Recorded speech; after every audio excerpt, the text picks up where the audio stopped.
Hello and welcome back to another YouTube video. Today I'm going to be doing my 14.10 top lane tier list. So if you have content, like, subscribe, and let's get into it. There were a huge amount of changes this patch. Obviously this was the big patch going into split 2 of the season. Alongside this we saw some adjustments towards some of the spells like Ghost, which is one of the more impactful ones in the top lane. We also saw the removal of lethal tempo, some other minor keystone changes, and then a couple of new items around. So I'm going to discuss all of these as I cover the tier list. To move, it is still very much focused towards mid elo. I would really recommend these champions if you're looking to climb at the moment, whether it's through consistency, their general strength, items they abuse. I'll kind of cover them as I go through the video. To move, the D tier is going to consist of a couple of champions which have been hit pretty heavily this patch. The removal of the likes of the Sheen no longer being part of Essence Reaver has really hurt both Smolder and Gangplank. Both these champions really struggling at the moment. They are must avoids. Do not play them. They are going to get hotfixed. That is something else I do want to cover though. Is like if this patch does get hotfixed, like we say 14.10b, which I presume we will, I will make another video covering like the update, unless it's like not a huge amount of changes. Then I'll just like write it in a comment below and tell people how things have kind of gone. On top of this, we saw the removal of lethal tempo. This has impacted a couple of champions. Yasuo and Yone both took a big hit here. IE being relatively strong at the moment is most likely going to get hotfixed nerfed down, I imagine. Still doesn't really salvage these two champions. They are very much underperforming. Kraken Slayer, of course, no longer gives crit either, which is pretty painful for both these champions, which do like rushing it in situations. Bork, a bit of a tweak around with its stat line, has also hurt the item. Well, it's neutral, but hurt the item for these two champions. It's no longer as great, but yeah, they are definitely struggling at the moment. Sit both within the D tier. Kasante got buffed this patch, but he's still massively underperforming in solo queue. This is no surprise. Kasante is a very pro elite skewed pick. Within casual solo queue, I would recommend just avoiding this champion altogether. Viego got lane buffs this patch, 10% up to 50% on the minion lifesteal. Just hasn't really found success. Tends to perform a bit better on Kraken Slayer over Bork, but still just not really having that success there. So he sits within the D tier. If you want to play lane Viego anywhere, I'd recommend within the mid lane. And then to wrap up the D tier, Lee Sin also going to be down here. He still has some level of play rate within the top lane, but he doesn't usually perform that consistently, and tends to be a bit more gimmicky. And yeah, he sits within the D tier for this reason. Moving on to the C tier, Rammus is a very niche pick. Of course, great if you are like needing someone who can obviously stack a lot of armor, and you're not really going to get countered by like many of the champions on the enemy team. However, this only really comes into play if the likes of Malphite are banned. Otherwise, Malphite will massively outperform Rammus in this situation. You tend to alternate between W and Emax. They nerfed W like a while ago, and he's just never really been the same since. He kind of sits towards the bottom of the C tier at this point. Nah, underperforming top laner for a while. It's still the like the Trinity, Sundred Sky or Trinity Cleaver variations, but still just not finding that level of success he needs to be. He sits at the bottom of the C tier. Skarner continues still getting adjusted, has gone back to underperforming in the top lane for like average play. He tends to be a bit more elite skewed. Skarner performs better at the higher ranks as like a bully slash like tank scaling pick, but within mid elo, I wouldn't recommend this pick. He tends to be a bit weaker than some of the other options which are simpler to play. Jace, also massively underperforms in mid-elo. He just isn't really clicking with the itemization. Hasn't done for a while, in fact. Last season, you could kind of go the likes of Opportunity and Yomu's in situations. Hubris just never really felt great to go on him. Eclipse obviously got nerfed more recently, but never really found its place on Jace. It still tends to get outperformed by some of the other lethality options. Old Eclipse, when it had lethality, was a lot nicer of an item for Jace, but he sits towards the bottom of the C tier. Even after his buffs last season, yeah, he still struggles a bit.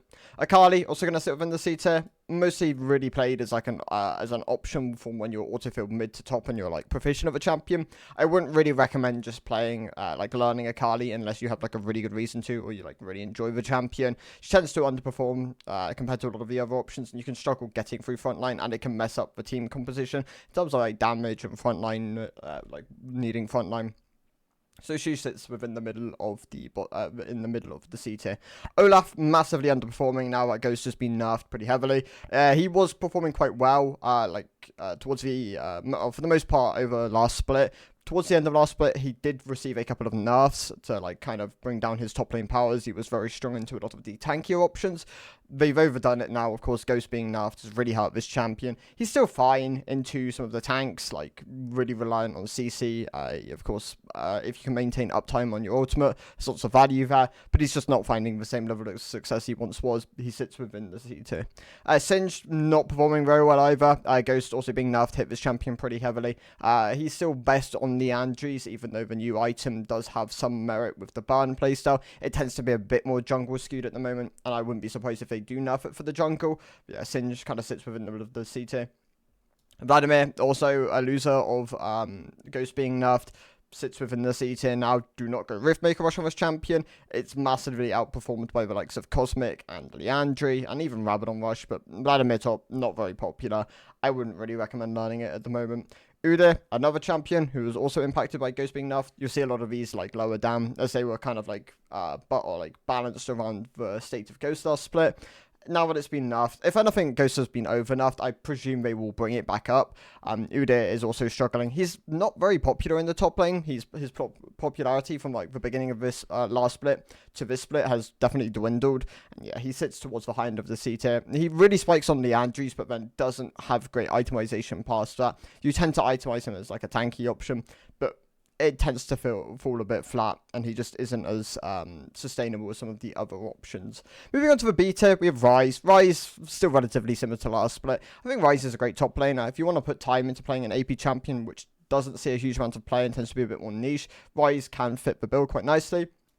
Silas, great as a counter pick option. You don't really play him as anything other than that, and I wouldn't really recommend playing him as anything other than like a counter pick into the likes of Malphite, but he is great in that situation. For Twisted Fate, don't go Static Shift Rush, go Kraken Slayer. It massively outperforms Static as a first item option. Honestly, like, it's the difference between him being a D tier and maybe like an A tier champion, like his itemization at the moment. So many people are still just defaulting on Static, even though I believe it doesn't give crit chance anymore, which is a big hit towards this champion. He still has other itemization options later on in his build, and he can still function quite nicely as a top lane bully. It's matchups where you can't really punish Twisted Fate. Of course, Ghost being nerfed did hurt him a bit, but he's still a solid B tier option. Pantheon, I think Pantheon's fine. He can still function quite nicely as a lane bully. If you're running the likes of PTA or Conqueror, you kind of want to flex it depending on the matchup. And then you run like, I'd recommend Manaflow Scorch. I really like this pairing of runes on Pantheon. It can give his Q stab a lot of pressure and like a lot of strength early on into the game. Of course, Pantheon, you're primarily picking him as like an early game bully to be a bit oppressive and then look for roams across the map, whether it's to get another lane ahead or just to snowball for your own advantage. Pantheon, solid B tier option, but you do need to like get a lot of use out of his runes and make sure you're itemizing him correctly. Still, the itemization's a bit weak. You're going mostly Eclipse, and yeah, he kind of sits towards the bottom of the B tier. Darius, big loser of Ghost being nerfed, definitely sits towards the bottom of the B tier now. I imagine he'll get buffed up. They like Darius sitting around the S tier, and yeah, he's underperforming at the moment. Aatrox has honestly been underperforming for a bit now. I kind of was hesitant moving him down. Like, some of the changes were very small, but they actually had a level of an impact. Like, the tether stuff on his W means it's so much easier to just walk out of this ability. Honestly, if they want to buff Aatrox, I imagine they will strengthen that tether, like, early on into the game to give him a bit more power there. But I know they want to do something to push him away from lethality builds. He's still fine on Profane Hydra, still a solid middle-of-the-pack B-tier option. Quinn definitely got hit by some of the itemization changes this patch, just isn't finding the same level of success. For a ranged bully who tends to be pretty niche, she doesn't support a great win rate either, and that just isn't really doing much for her at the moment. From what I've seen, it's mostly like Electrocute and Fleet. You can of course opt into PTA. It's still a solid rune choice, but yeah, Electrocute tends to be her primary one, like her most successful one at the moment. Alongside that, running the likes of Manaflow and Scorch can give her a bit more harass early game, which tends to be what you're playing this champion for, like a solid early game bully. Then I think Twisted Fate is like a more updated version of Quinn in a way. Moving on from that, Vayne is still a fine ranged lane bully. Well, not lane bully so much anymore. We've kind of pushed her away from that, but nerfed her a bit, like last split. And then the changes this split, like the removal of Storm Razor, have hurt her on her one-item spike. She still can spike quite nicely on the likes of Bork. That is what I'd recommend at the moment. But yeah, you're still going the likes of Fleet. I imagine PTA is a viable option in this space, but she's just not finding the same level of success. You want to be getting like your item spikes later on into the game as well. That tends to be pretty crucial when you are playing Vayne, whether that's like Bork into on-hit variations or Bork into like hybrid crit. You have options there. Solid B tier option. Sam isn't finding success on this on the Overlord's Blood Mail, which is the new kind of like bruiser fighter item, well, tank bruiser item, which gives bonus AD based on your bonus health. So someone like Sion should massively benefit from this. He's really aggressive AD ratios on his Q, and he gains a lot of bonus health through his W, but he's still just not quite there at the moment. He kind of sits towards the behind of the beta. He's a solid AD tank option. If anything, San tends to be a bit more mid-game skewed than late game. I know they are trying to even that out at the moment, but yeah, still underperforming a bit. Kind of sits within the middle of the B tier. Alawi is a fine champion. Like, she tends to be pretty obnoxious to play against. I know a lot of people hate playing against Alawi. I mean, rightfully so. He is a very frustrating ability. Whether you can like force the target off or whether you have to run away tends to not be a fun mini game in a lot of circumstances. Her harass is pretty awkward to play against as well, especially with the tentacle range being extended. She performs fine. Of course, you're going things like the Iceborne into Cleaver or Iceborne into Cindered Sky. Those are your main core options. She has been nerfed a couple of times now, so she doesn't find the same level of success she once did, but she's still very strong into a lot of the tanky options, especially if like someone's blinding a tank. Alawi can work quite nicely in that space, but I'd probably recommend something like Fiora if you're proficient at Fiora, as she performs quite well at the moment. Moving on, Volibear benefited from all the ingenious stuff. So obviously Ingenious Hunter has been removed to kind of like move people. Ingenious Hunter was very unpopular. Like, it was mostly ran on Volibear, and that was like 30% or 25% of its games. A lot of people just didn't like running this room. It created some interesting builds, of course, like when you ran Ingenious, it like reduced the cooldown of Thimble Winter, it reduced the cooldown of Unending Despair. Now that it's been removed, these items have been buffed up accordingly. Volibear just still isn't finding a huge amount of success. If you're going on Unending Despair, it tends to bind you to AD matchups, as you can't really go this item into like AP champions, as you will get punished pretty heavily early on into the game. And the other problem is this build is kind of built around scaling and mid game, and Volibear tends to just want to be a really early aggressive diver. That's where his like kind of strength lies. So it's a bit of a mismatch in playstyle, but it kind of like puts him within the B tier at the moment. If Volibear gets buffed, or they end up buffing the items up, then I can definitely see it rising, as it can be a more viable strategy. Rumble tends to be a bit more elite skewed. Rumble usually sits within my B tier. If the champion's any higher than B tier, then he's probably overpowered in high elo. Very oppressive champion to play against if you play it correctly. Of course, you can E start, and then you can harass with Comet. You're going the likes of Leandries. Then you can opt into things like Shadow Flame, Protobelt, Storm Surge, even if you're really ahead. Storm Surge does feel pretty bad to run these days, though. And yeah, he's a solid B tier option within mid elo. He tends to operate a bit better within the jungle and the in the mid lane, if you are playing him, of course, within like mid low. But yeah, high elo tends to be a really oppressive lane bully within the top lane. Riven, finding a bit more success. Death Stance on more being buffed. Like last patch did help her a bit. The bruiser itemization still just isn't quite there for her yet. She kind of like wants to dabble within assassin items and then some of the bruiser options, but she can still find success, especially if you play a lot of the champion. She is very hard to pilot, of course. If you're falling behind in lane consistently and you're not really proficient at like laning and playing well on this pick, then I would recommend avoiding it completely. But if you want to put the time in, learn the combos, and like learn like your limits on this pick, then yes, you can find a lot of success on this champion. Ornn is going to get changed in 14.11. We already know the item system for Ornn is not like sustainable. They are planning on pushing it so all legendary items can be upgraded. Like, it'll be like certain stat lines and they'll just have like a masterwork tag on them. Of course, what we currently have is like the item names, and then you upgrade like certain items in the first slot. Not enough champions have these items. It definitely hurts on like when sometimes you do lack maybe 2 or 3 upgrades in a game.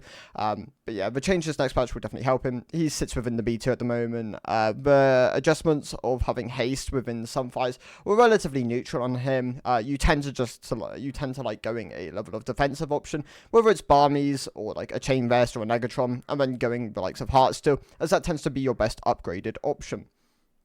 Nasus is within the B tier. Ghost being nerfed has hurt Nasus.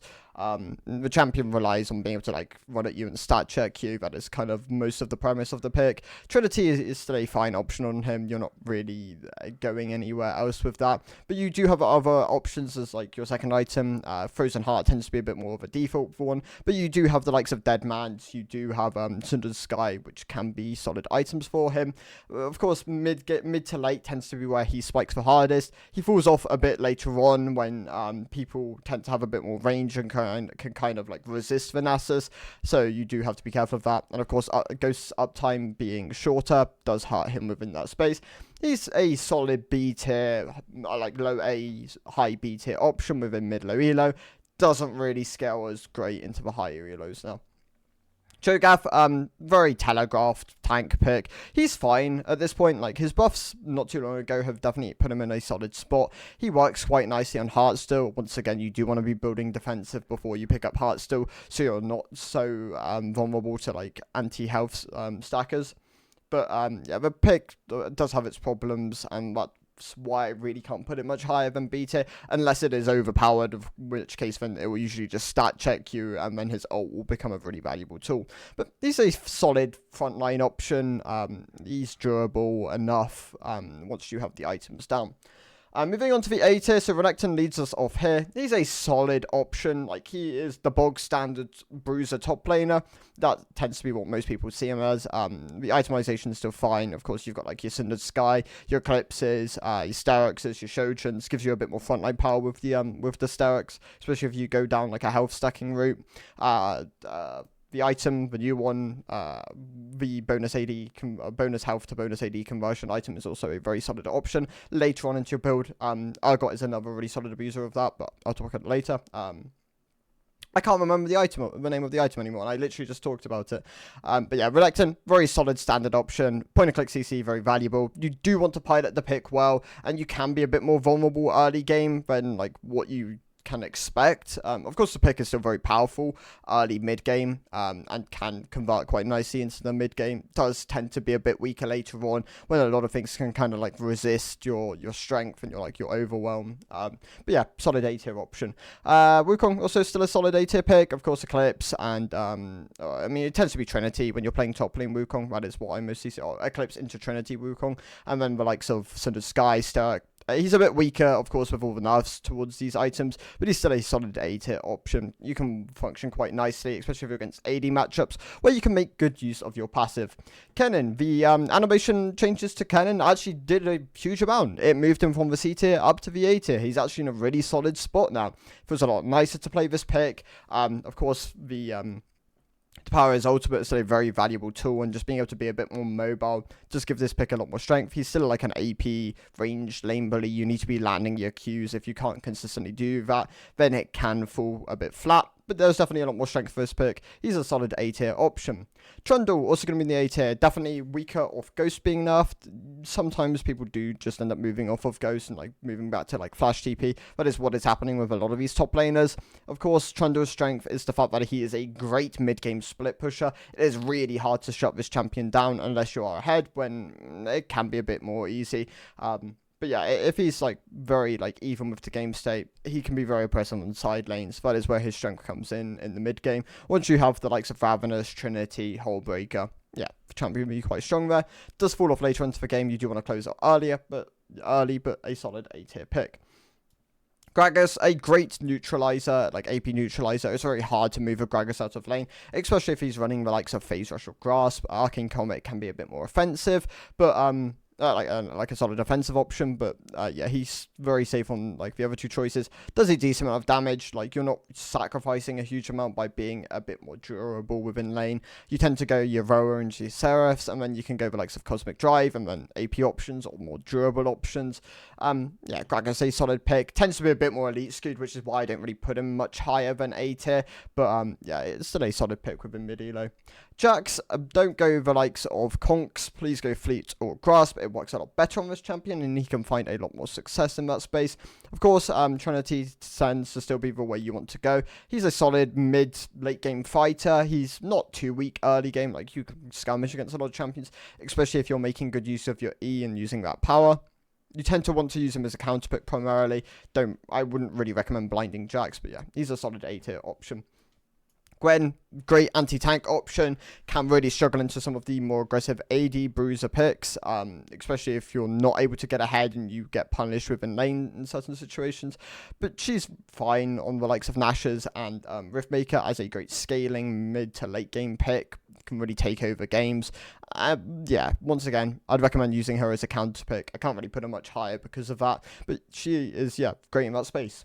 Heimerdinger, actually finding a lot of success at the moment. Blackfire Torch, or some, whatever it's called. The new burn AP option, like, supposed to replace Leandri's from previous seasons. It's doing great on him. Alongside that, his itemization is still in a very solid spot. Leandri, Rylai, yeah, both these options are still very nice on him. And then you can go over, like, sort of Rabadon, Zonya, Banshee, Crypt Bloom, Void. There's loads of items within that space. And yeah, he's a great A tier pick. Tends to be a bit more mid-low elo skewed when people don't really have the knowledge on how to play against turrets that well. Malphite, not finding the same level of success as like I would hope from a pick of like from how easy this pick is, but he's still a great anti-AD option.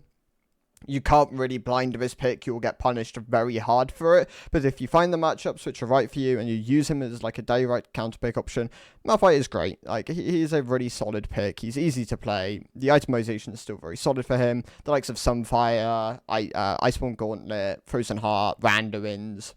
There's lots of options in that space. He's a great A tier option. Very simple to play.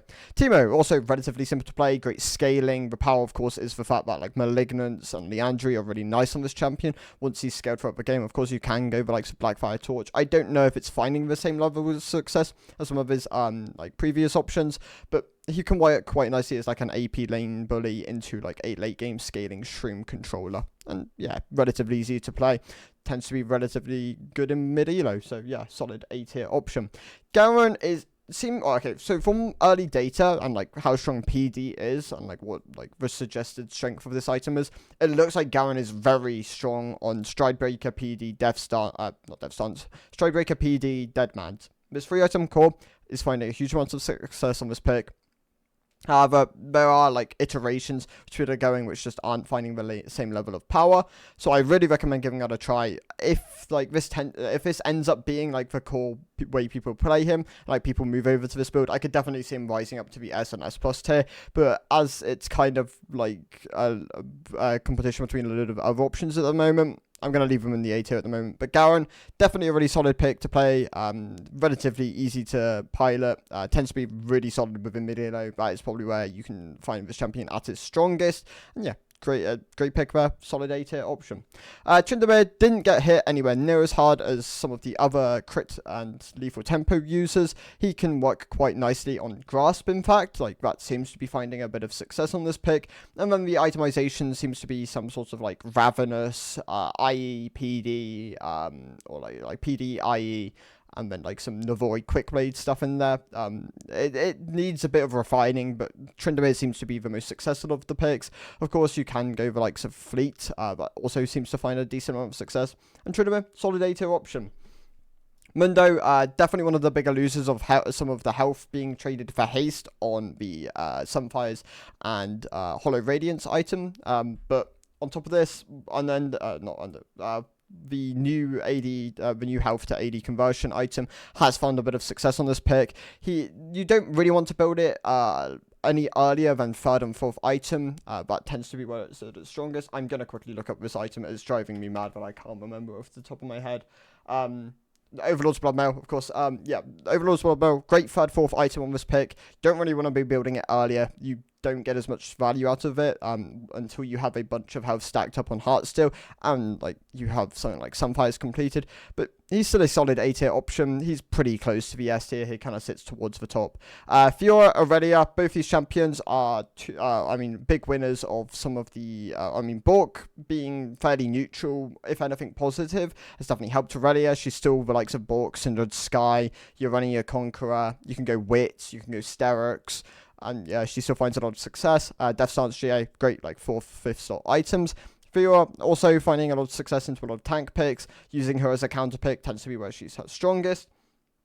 Getting value out of the parry. You're running things like Ravenous, Trinity, and then you can go like Bruiser route. You can go things like Cinder Sky, Death Stance, Sterix Gauge. All these items can work quite nicely on her, and you can find a decent amount of success. Tends to be a bit harder to pilot. That's why these champions don't really push much higher, as they tend to be a bit more elite skewed. Hard to pilot champions, Aurelia, Fiora. And then yeah, Shen wraps up the A tier. I would recommend avoiding Sunfire Rush and Redemption. Like, they do have their place, so you can kind of, like, if you can find the games which are correct for them, then do go them. But Heartsteel and Titanic Hydra do find the most success from Shen at the moment, so make sure you're going these more carry-orientated items so you're not as reliant on your team carrying the game. Of course, higher elo, you can go, like, forsake these options and go a bit more down the supportive route of Redemption and Sunfire, or, like, Barmies, so you have like access to wave clear, which tends to be a bit cheaper. But yeah, make sure you're going like carry options, mid and low elo, where you can like snowball the game and like definitely have a bit more of an impact. Moving on to the S tier, so some of these picks are really performing quite well at the moment. Cassiopeia has been in the S tier for a while. Like, this champion's great into a lot of the top lane pool. Of course, she's relatively unpopular, but yeah, the power of the kiting, the itemization, it's still all there. She still finds a great amount of success, a great S tier option. Two more gimmicky picks. Warwick definitely benefited from barrier being buffed. That is definitely something to look at. Definitely a lot of strength there. Of course, you can go the likes of Bork, Titanic, Stride Breaker. All these items work quite nicely on him. Stride Breaker seems to be the best performance at the moment, so there's definitely some power there. Definitely worth looking at. Kled is really strong on Profane Hydra at the moment, unlike Warwick, Stridebreaker, Kled, Profane Hydra. I'd really recommend giving these two champions a go. If you want something which tends to be a bit more niche, a bit more gimmicky, really powerful early game, can catch people quite heavily out like off guard, and if you want some quick LP, these could be two solid options for you. If you want something a bit with a bit more split pushing power, Yorick is probably the premier option in the space at the moment. He is really powerful in the mid game on the likes of Trinity and Hullbreaker. He spikes really nicely. The power of Maiden on sides is really oppressive, and he can 1v2 a lot of duos or 1v1 a lot of champions if you find the right kind of like space for it. Really solid S tier pick at the moment. Poppy is also a great tank option. Well, semi-tank, you can still go Cindered Sky Rush on this pick, and it still does find a level of success. But yeah, Cindered Sky or Sunfires, those tend to be your two first item options. Winter's Approach being buffed was huge for this pick. It's like, if you can pick up an early tier, it's really powerful on this champion, so definitely something you can like opt into now. And then yeah, you can go like standard tank, you can go something like AD Bruiser options, whether this is like Overlord's Bloodmail, whether this is for Sterix Gauge, stuff like that can all work quite nicely on Poppy. A great S tier option. Kale, the premier scaling pick at the moment, works really nicely on Kraken Slayer. Like, she's finding a lot of success on the item at the moment. I didn't really care about the crit chance on the old one, so the move around has definitely helped her. She also works fine on the Nash's Tooth, Rabadon, whether you go like Shadowflame or Rylai, can kind of like flex around later on into your build. Still finds a lot of success on that. You're going the likes of Fleet, like Fleet or PTA, who tend to be her best performing keystones. Fleet, if you want something a bit more safer, can work really nicely in that space.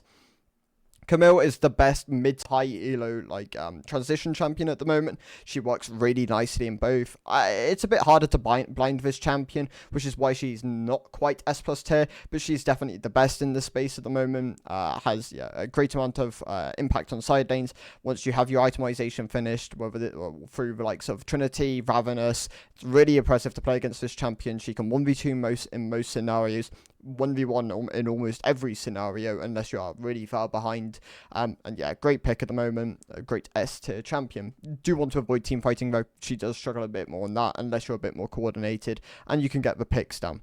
Tom Kench, this is Wizard Frog. You are playing the Heartstill into, why has the name of the item gone from my head? The Heartstill into the AP to health conversion item. One sec, I'm looking it up real quick. Bro, my brain is fried. Heartstill into Riftmaker. This part, like, spike is incredibly strong in this champion. But yeah, Heartstill, Riftmaker, Protobelt, Rabadon, and then you can kind of flex around that slot. Honestly, you can pick up things like a Darksteel into Medjay's. Champ's great at the moment, really oppressive within lane. Ghost being nerfed did hurt it, but you can honestly go back towards like Flash TP or Flash Ignite. These pairings do work quite nicely on this pick. And yeah, Time Kench, great champion at the moment, really under the radar. And Set, honestly, kind of in the similar boat. Set really nice on... He spikes really nicely on the items at the moment. This is through the likes of Stridebreaker and then Sterix. These two items really great for this champion. And then you can go the likes of Cleaver later on into your build. You can go Overlord's Bloodmail. I've missed an item out here, which is going to bother me. Stridebreaker, Hullbreaker, Sterix, Cleaver, Sundered Sky, Overlord's Bloodmail. Yeah, there's those options here. He's in a great spot at the moment. I definitely recommend playing Set if you're looking for something with a bit more early aggression. Mordekaiser, also great in its current state. Got buffed towards the end of last split when they kind of like removed the QSS of the ultimate. You're still looking at the same like build, the Rylai, the Liandry, the Riftmaker, and then into like some defensive or like AP options. Yeah, great within mid elo at the moment. Really hard to duel this champion on most picks. Can beat out most champs in Shadow Realm. Of course, Stormrazor being removed was also really big for Mordekaiser. A lot of the strength of champions against him was their mobility. Vayne still tends to be a bit strong. I mean, it's really hard to play against in this matchup. I wouldn't really recommend blinding Mordekaiser. He tends to be a bit more of a counter pick, but yeah, still in a great spot. And then two champions left. So Argot is going to sit at the top of the S tier. He is in a great spot still. He spikes really nicely on Hullbreaker, Cleaver, Stridebreaker, Starrock, Overlord's Bloodmail. That is kind of the build I would recommend if you're playing Argot. And then Zac, great S plus champion in his current state. He dropped down the tier list in 14.9 as he was receiving like continuous nerfs towards his health regen, but the change towards Sunfire's patch, giving it a bit more haste alongside Hollow Radiance, and some of the nerfs coming to other champions has kind of put him in a spot where he is top of the top lane tier list again. He's relatively simple to play. He does a decent, he does a lot of damage for the kind of champion he is, and yeah, it really solidifies him here. There are other champions which obviously compete, like Argot is pretty close as well, and like Zac, if he does get nerfed, will probably drop down. But yeah, there's lots of things which sit at the top lane, the top of the top lane tier list, and honestly, a lot of things I would just outright avoid at the moment, like C and D tier. Just avoid these champions. Don't try and learn them. Unless they get buffed, like they are must avoids. But I do presume that like the likes of Yon Yasuo GP will all get buffed. That wouldn't surprise me in the slightest. Those are my thoughts. If there is a hotfix which comes out later today, which there might be, then I will write some stuff down in the comment section on like what my thoughts are. On top of this, if it's like a huge amount of changes, then I will make an updated top lane tier list later on in the week once I've made like my jungle and mid lane ones. But yeah, these are my thoughts. Thank you guys for watching. I'll see you next one. Goodbye.